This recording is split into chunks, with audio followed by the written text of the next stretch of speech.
Hello everyone, welcome to our channel study किया। दोस्तों, study के चैनल में आपका बहुत बहुत स्वागत है। पिछले कुछ वीडियोस में हम देख रहे थे एसएससी जीडी 2023-24 की वैकेंसी के लिए मैथ्स और रीजनिंग। पिछले वीडियो में हमने रीजनिंग के कुछ क्वेश्चंस किए हुए थे। आज के वीडियो में हम मैथ्स के कुछ इंपॉर्टेंट क्वेश्चन जो कि प्रीवियस ईयर में पूछे गए हैं उन्हें सॉल्व करने की कोशिश करेंगे।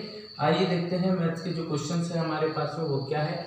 फर्स्ट क्वेश्चन हमारे पास क्या है, देखो, किसी वस्तु के अंकित मूल्य पर 10% और 12% मतलब 2 ग्राम अगर छूट दी गई है, उसके बाद उसे इतने रुपए में बेचा जाता है, 9,504 रुपये में बेचा जाता है, तो उसका अंकित मूल्य कितना है? मैं बोलता हूँ उसका अंकित मूल्य x रुपये है। x में क्या किया, पहले 10% की छूट दिया, 10% मतलब 9/10 में बेच दिया।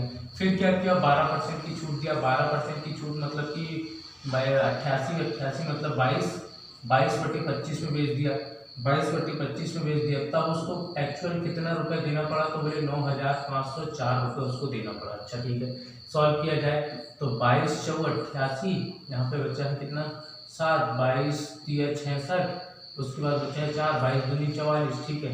फिर 9 से काटो तो 9 × 4 = 36, उसके बाद बचा है यहाँ पे 7, 9 × 8 = 72, मतलब कि x बराबर जो भाग में बराबर किधर जाएगा, गुणा में, मतलब 10 × 25 और गुणा में 48।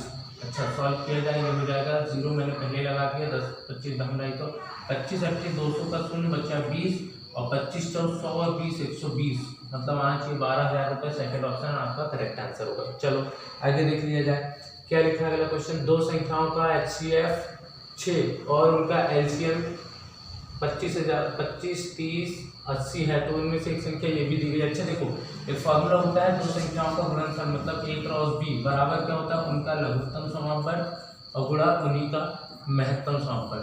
अब क्या बोला है, उसमें से एक संख्या दे दिया, मैं बोलता हूँ 4 2 1 8 गुणा B मुझे ज्ञात करना है, बराबर LCM मुझे कितना दिया है, LCM मुझे दिया है 25 30 80 और गुणा HCF कितना दिया है 6, जो इधर गुणा में है बराबर के इधर आएगा भाग में, मतलब B बराबर होने वाला है 25 30 80 गुणा 6 और बटे में 42 18। चलो सॉल्व किया जाए तो 6 कम 6 6 सत्ते 42, एक में नहीं जाएगा, और 6 दिया 18। अच्छा, इसको काटता हूँ तो 7 की 21 7 × 28, मतलब समथिंग 3 से स्टार्ट होना चाहिए, और 3 से स्टार्ट वाला फोर्थ ऑप्शन है, मतलब कि फोर्थ ऑप्शन आपका करेक्ट आंसर होगा। ठीक है, चलो क्या बोला है, निम्नलिखित में से कौन सी भिन्न सबसे बड़ी है। देखो, इसके लिए क्या करते हैं, क्रॉस मल्टीप्लाई करते हैं। ऐसे क्रॉस मल्टीप्लाई कीजिए तो 10 × 3 10 × 30 और 15 × 7 35। देखो क्या हुआ, यहाँ 30 है, यहाँ 35 है, मतलब अभी ये बड़ी है, ये खत्म, ये नहीं आएंगे। अब इधर देखो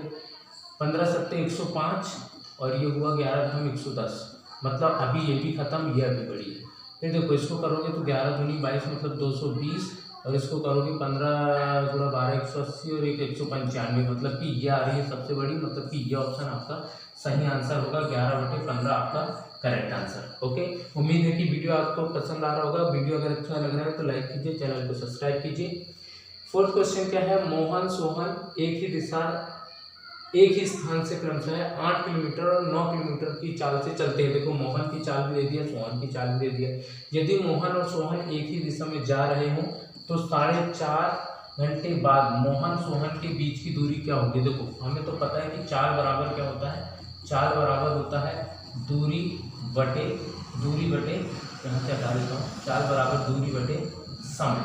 ठीक, और अगर उसने बोला है दूरी तो वही समय गुणा 4 होगा, मतलब दूरी का फॉर्मूला क्या बनेगा, दूरी का फॉर्मूला बनेगा 4 और गुणा में समय। अब देखो एक बात है कि यहाँ समझने की है, उसने बोला एक ही स्थान से इतने की स्पीड से चल रहे हैं और वो एक ही दिशा में जा रहे हैं, एक ही दिशा में जा रहे हैं, तो मैं बोलता हूँ पहला भी चल रहा है दूसरा भी चल रहा है, तो भाई सापेक्ष चाल क्या होगी, सापेक्ष चाल क्या होगी, सापेक्ष चाल घट जाएगी भाई।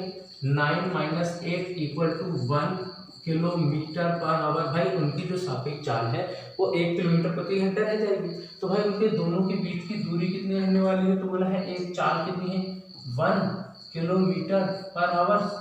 मैं हावर्स नीचे लगाता हूँ, देखो 1 km/h, और समय कितना है, तो बोला है समय कितना है, बोले 4.5 घंटे 4.5 आवर। भाई हावर्स से हावर हटाओ तो इसका गुणा इससे करो, मतलब कि 4.5 किलोमीटर इतनी रह जाएगी भाई उन दोनों के बीच की दूरी। सही है कि नहीं। चलो आगे देख लिया जाए। एक क्रिकेट टीम में 11 खिलाड़ी का स्कोर ये रहा, तो टीम का औसत ज्ञात करना है, तो औसत ज्ञात करने का फॉर्मूला क्या है, औसत ज्ञात करने का फॉर्मूला है कुल संख्या का योग, कुल संख्या का योग बटे कुल संख्या, बटे कुल संख्या, कुल संख्या का योग बटे कुल संख्या लगाइए और फॉर्मूले में वैल्यू पुट करते हैं। तो औसत बराबर कुल संख्या का योग, एक साथ वहीं पे जोड़ दें क्या, चलो वहीं पे जोड़ देते हैं और इकाई से जोड़ो। देखो 2 और 7 9, 9 और 6 15, 15 और 6 21, 21 और 2 23, 23 और 4 27, 27 और 2 29, 29 और 9 38, 38 और 2 40 का 0 बचा 4, फिर सैकड़े दहाई का 7 और 2 9 और 1 10, 5 15, 15 और 2 17, 17 और 3 20, 3 23 और 5 28 और 1 29, 29 और 4 33, कुल संख्याओं का योग 330 और कुल संख्या तो बोला है 11 क्या है, मतलब कुल संख्या है 11, 11 33 आना चाहिए भाई 30, 30 है क्या, हाँ सेकंड ऑप्शन आपका करेक्ट आंसर होगा। आगे देख लिया जाए क्या बोला है, कपिल मोहन और राजू एक कार्य को अलग अलग, देखो भाई 3 व्यक्ति हैं और 3 व्यक्तियों का नाम भी दे दिया है, एक तो कपिल है, एक मोहन है और एक राजू है। जब कार्य को अलग अलग कर रहे हैं तो कितने कितने दिन में, इसी कार्य को कपिल 18 दिन में, ये 36 दिन में और ये कितने दिन में, ये 54 दिन में कर रहे हैं। तो भाई एक्चुअल में टोटल कार्य कितना उसकी बात करें तो कुल कार्य कितना होगा, तो 18 54 108, 18 छिंग इसकी क्षमता रहेगी, 18 छिंग 108, 36 दिया 108 और 54 भी 108, ये इनकी क्षमता चुकी, ये दिन में ये दिन में ये इनकी क्षमता चुकी है और ये कुल कार्य, ये कुल कार्य। अब क्या बोला भैया, आगे देखते हैं आगे क्या बोला है। तो उन्होंने एक साथ काम शुरू किया, मतलब तीनों एक साथ काम कर रहे थे, लेकिन मोहन ने काम पूरा होने के 8 दिन पहले काम छोड़ दिया। भैया मोहन ने छोड़ा हुआ है, मोहन ने छोड़ा है, फिर क्या बोला है, और राजू ने काम पूरा होने के 6 दिन पहले काम छोड़ दिया। भैया 8 दिन पहले इसने काम छोड़ा है तो 8 दिन तक तो सबने किए होंगे, ठीक है। अब 8 दिन पहले इसने छोड़ा है, 8 दिन पहले छोड़ा, 2 दिन पहले किसने भी छोड़ दिया, राजू ने। तो राजू ने पहले चेक करो कि 2 दिन में किया कितना काम, 2 दिन में किया होगा इसने 4 काम, ठीक है। अब देखो इसने क्या किया, इसने तो आगे के 8 दिन काम किया ही है ना, 8 दिन पहले खत्म किया, तो ये इसने तो 8 के 8 दिन काम किया, तो एक दिन में 6 कार्य कर रहा था, तो 8 दिन में कितना कार्य करेगा, 8 दिन में कितना कार्य करेगा, तो बोले 8 6 48, मतलब टोटल 52 काम तो ये अलग टाइम पे कर चुका है। और जब तीनों एक साथ कर रहे थे तो मैं बोलता हूँ कि 3 6 3 9 और 2 11 काम एक दिन में करते, और टोटल काम 108 था, 108 में से 52 काम को हटा दो पहले, तो 108 माइनस 52 करो तो यह जाएगा कितना भाई, यह जाएगा 6 और यह जाएगा 5, मतलब 56 कार्य बच रहा है। 56 कार्य इन्होंने एक साथ किया होगा और एक दिन में कर रहे थे 11 का, तो 11 25 55, 5 दिन तो यहाँ लगते और 8 दिन यहाँ पे लगे, तो 8 और 5 13 दिन, हाँ 13 दिन इनको भाई टोटल काम को समय में लगते, टोटल कार्य को करने में 13 दिन लगते, ठीक है। चलो एक विक्रेता 20 सेब 300 में खरीदता, भैया अगर उसकी कॉस्ट प्राइस की बात की जाए तो 20 सेब खरीद रहा है 300 में, मतलब 300 बटे 20 तो काटो तो 15 रुपए का एक सेब है। फिर क्या बोला है, 15 सेब 300 में बेच देता है, और इसकी सेलिंग प्राइस की अगर बात करूँ तो 300 सेब बेच रहा है, वो कितने में बेच रहा है, बोले 15 में, मतलब कि 20 रुपए का एक सेब बेच रहा है। अब क्या बोला है, उसने बोला है कि 300 का लाभ अर्जित करने के लिए कितने सेब खरीदे और कितने सेब बेचे। भैया मुझे नहीं पता, मगर उसने ये बोल दिया है कि भाई 300 रुपए का उसको लाभ चाहिए, 300 रुपए का लाभ के लिए उसने एक सेब खरीदे और बेचे होंगे, और एक सेब में उसको 5 रुपए बचा है, क्यों, क्योंकि 15 और 20 का अंतर 5, सही है, 5 से काटो 75 30 7 में 0, भाई 60 सेब खरीदे और बेचे, वहाँ ऑप्शन नंबर 3 आपका आना चाहिए कि वो 60 सेब खरीद ले और बेच ले तो उसका काम हो जाएगा 300 का, ठीक है। चलो 9% ब्याज वार्षिक ब्याज की दर से के आधार पर चक्रवृद्धि ब्याज 30,000 का चक्रवृद्धि ब्याज इतना रुपए बनता है, तो समय अवधि वर्षों में ज्ञात कीजिए। देखो ये रेट कितना दे दिया है, रेट अपने को दे दिया है 9% है, ठीक है। और फिर बोला है चक्रवृद्धि को, प्रिंसिपल अपने को दे दिया है, कितना दे दिया है 30,000 रुपये, ये लो 30,000, और फिर बोला है उसका चक्रवृद्धि ब्याज मतलब कि उसका CI कितना बन रहा है भैया 5 6 4 3।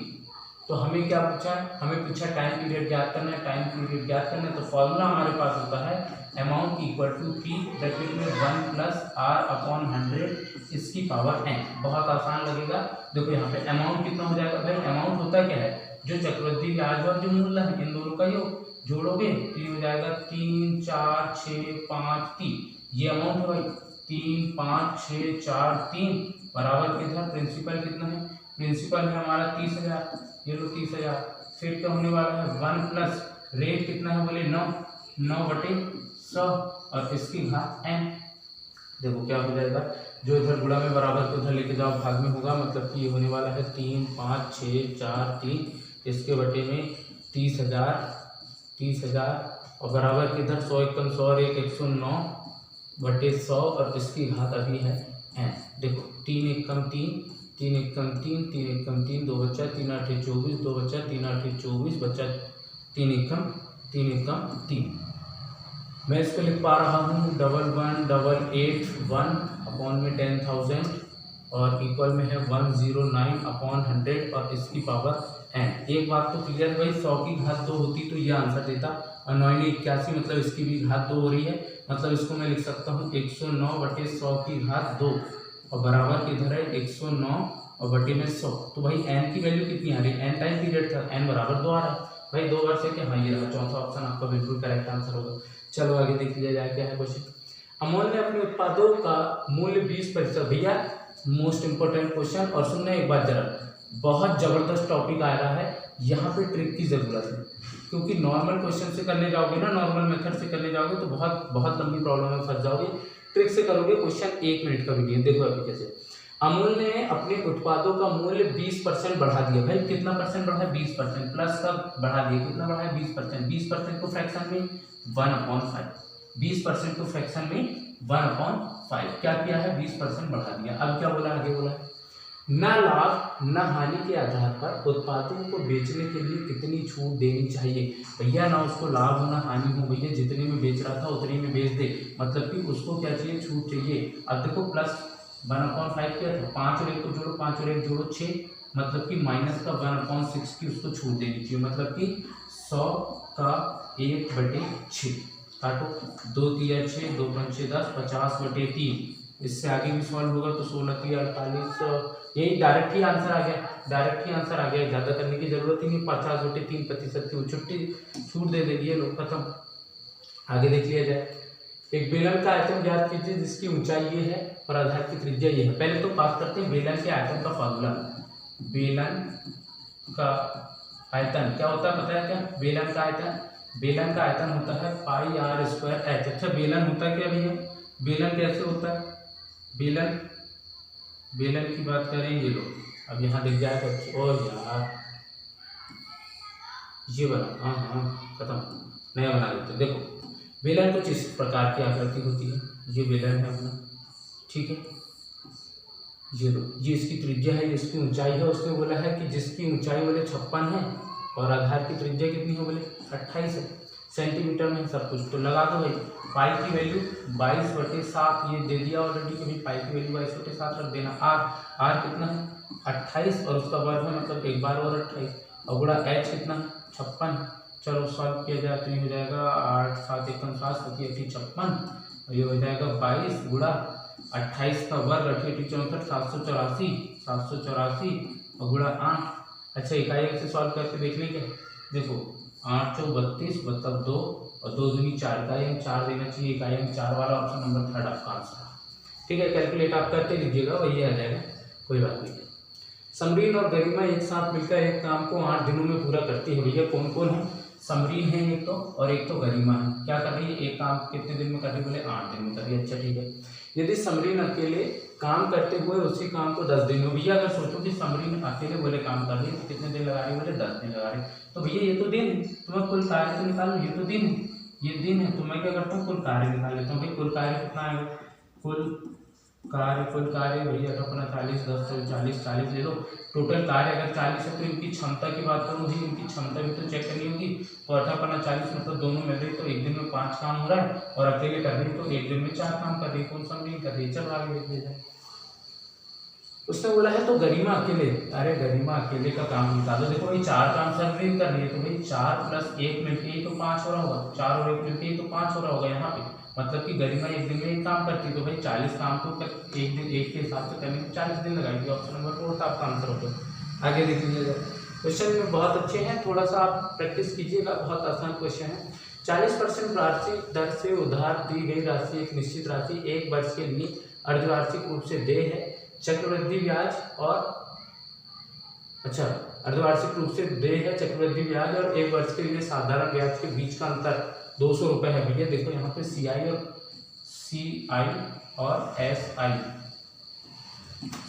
और SI का जो अंतर है ये 200 रुपये है। तो बोले राशि क्या है। अच्छा देखो एक बात तो समझ में जाए, 40% की दर है तो ये सिंपल इंटरेस्ट के लिए भी वही होगी, कंपाउंड इंटरेस्ट के लिए भी वही होगी। टाइम जो दिया हुआ है अपने को 1 साल दिया है, मगर एक बात ये समझिए कि जैसे ही हमें अर्धवार्षिक देय होती है, अर्धवार्षिक के लिए क्या कंडीशन होती है, अर्धवार्षिक देय के लिए जो रेट है वो होता है आधा मतलब 20% और समय होता है 2 गुना मतलब टाइम हो जाता है 1 का 2। अब क्या होगा, मैं बोलूँ कि प्रभावी ब्याज दर कितनी होने वाली है। प्रभावी ब्याज दर सबसे इजी को केस लगाऊंगा भाई, 20 + 20 मल्टीप्लाई 20 और अपॉन में 100 लगा देंगे तो 2 0 से तो 2 0, 20 और 20 40 और 4 मतलब 44% ये आने वाली है कंपाउंड के इंटरेस्ट के टाइम पे ब्याज दर। और सिंपल इंटरेस्ट के टाइम पे तो 40% थी, तो उसमें क्या बोला है भाई 44% और 40%, इन दोनों का जो अंतर है बोले वो कितना है, बोले 200 रुपये। यही तो बोला था, कंपाउंड इंटरेस्ट और सिंपल इंटरेस्ट के बीच का अंतर 200 रुपये है। भाई 4% की वैल्यू कितनी है, 4% बराबर है इधर 200 रुपये के, दोनों का अंतर मैं काटूँ तो 4 × 4 मतलब 1% की वैल्यू 4 × 5 = 20 मतलब 1% की वैल्यू 50 है। 1% की वैल्यू 50 है तो मुझे तो 100% की मतलब 2 जीरो लगा दो, 5000 रुपये आना चाहिए। 5000, हाँ 4th ऑप्शन बिल्कुल करेक्ट आंसर है। ठीक है, चल आगे देख लिया जाए। एक स्कूटर की कीमत में 20% की कमी की गई और अब इसकी कीमत देखो 20% की कमी की गई, 20% की कमी की गई मतलब 4/5 कितनी है बोले अब कीमत, अब कीमत है 72,000। अच्छा ये x का 4/5 बराबर 72,000, इसको काटो तो 18 × 4 = 72 और 3 0 के 3 0 जो इधर भाग में बराबर के इधर जाएगा, गुणा में 18 × 5 = 90। भाई 90,000 रुपये उसकी प्राइस है। क्या बोला है, इसका मूल्य क्या था, हाँ तो आ गया ना 90,000 आ गया ना, 3rd ऑप्शन आपका करेक्ट आंसर है। चलो आगे देख लीजिए जाए। वह अनुपात ज्ञात कीजिए जिसमें 120 प्रति किलोग्राम वाले चावल को 155 किलोग्राम वाले चावल के साथ मिलाकर, देखो ये मिश्रण का क्वेश्चन है, इधर लिखना पड़ेगा अपने को 120, इधर लिखना पड़ेगा 155 और मिला के कितने में 135 में बेच देंगे तो भैया दोनों का अंतर कितना आ रहा है, 15 आ रहा है। इधर 35 45 55 इधर 20 आ रहा है तो 4 और इधर 3, 4:3 आना चाहिए भैया ऑप्शन, हाँ 4th ऑप्शन है ना अपना, 4:3 आ गया। बहुत आसान क्वेश्चन था। अगला क्वेश्चन लिया जाए। रमेश और नरेश एक ही बिंदु से 1920 मीटर लंबे वृत्ताकार पथ पर चल रहे हैं। भैया 2 व्यक्ति हैं, एक तो रमेश है और दूसरा कौन है, ये हो गया एक वृत्ताकार मार्ग, मैं बोल देता हूँ ये वृत्ताकार पथ था। क्या बोला हुआ है, 2 व्यक्ति है, एक का नाम है रमेश दूसरा है नरेश। मैं बोल रहा हूँ यहीं से चले हैं रमेश और नरेश, एक बिंदु से चलते हैं 1920। भैया इसकी जो टोटल एक बार सर्किल में कंप्लीट करेगा तो बोले 1920 मीटर कंप्लीट करने वाला है। बोला है एक साथ समान दिशा में 40 मीटर प्रति सेकंड और 64 मीटर प्रति सेकंड की चाल से दौड़ना आरंभ करते हैं तो कितने समय बाद में पहली बार एक पथ पर कहीं मिलेंगे। भैया हमें पता है कि सापेक्ष चाल क्या होने वाली है, दोनों की सापेक्ष चाल भी एक ही दिशा में चलते हैं तो घट जाती है, तो सापेक्ष चाल कितनी होने वाली है, 64 - 40 कितना हो जाएगा, 24 मीटर प्रति सेकंड। भाई इसकी सापेक्ष चाल तो ये है और हमें क्या पता फॉर्मूला, चाल बराबर दूरी बटे समय। भाई मुझे तो समय निकालना, तो यहाँ आने तो चाल को वहाँ लिख जाओ समय को, तो समय बराबर दूरी और बटे में 4, समय बराबर दूरी बटे 4। समय मुझे ज्ञात करना है, बराबर में दूरी कितनी है बोले 1920 मीटर और बटे में चाल कितनी है, चाल आई है 24। चलो डिवाइड किया जाए, 8 से डिवाइड करते हैं, 8 × 24, 8 × 16 बचे यहाँ पे 3, 8 × 4 32 और साथ में 0, 3 × 8 = 24, 80 सेकंड आना चाहिए ऑप्शन, हाँ 80 सेकंड है ऑप्शन नंबर 3rd आपका बिल्कुल करेक्ट आंसर होगा। चलो आगे देख लिया जाए क्या बोला। एक वॉशिंग मशीन का मूल्य जो है वो 25,000 रुपये है। मूल्य में पहले 20% की वृद्धि की गई और बाद में 20% कम किया गया। वॉशिंग मशीन की प्राइस भी ये 25,000 था, ये लो 25,000 है। क्या बोला है, पहले 20% की वृद्धि की गई। भैया 25,000 का 6/5 निकालो, 20% की वृद्धि मतलब 6/5 सिंपल सा कंसेप्ट। बच्चों 25 बच्चा 5 75 30,000। भाई पहले 30,000 कर दिया गया, फिर क्या किया बोले, फिर 20% की कमी कर दी गई मतलब कि 30,000 का 20% की कमी मतलब 4/5, 5×30 और साथ में 3 जीरो और 6 चौ 24,000। भैया आज की कंडीशन में मशीन जो है वो 24,000 की है। ये लो सेकंड ऑप्शन आपका करेक्ट आंसर है। बहुत आसान क्वेश्चन। ये लो चतुर्थ अनुपाती ज्ञात कीजिए। देखो चतुर्थ अनुपाती ज्ञात करने के लिए एक फॉर्मूला लिखेंगे आप। चतुर्थ अनुपाती ज्ञात करने के लिए चतुर्थ अनुपाती ज्ञात करने के लिए फॉर्मूला क्या होता है पता है? A/B = C/D। ठीक, लगाइए तो फॉर्मूला और 7/B की वैल्यू 4, 7/B की वैल्यू 4 बराबर किधर C की वैल्यू फिर 7, D की वैल्यू नहीं पता।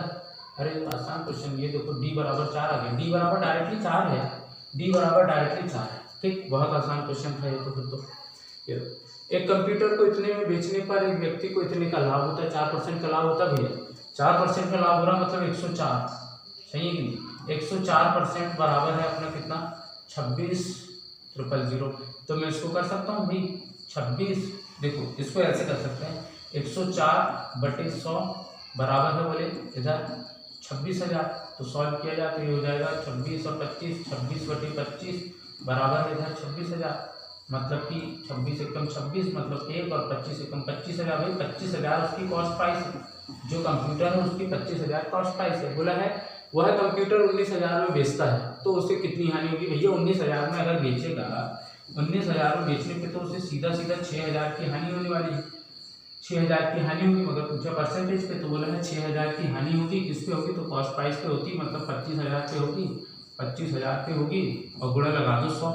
3 जीरो से 3 जीरो निपटाओ और 25 400 और 4 से 24% है क्या? हाँ, फोर्थ ऑप्शन आपका करेक्ट आंसर होगा। 24% की उसको हानि होने वाली है।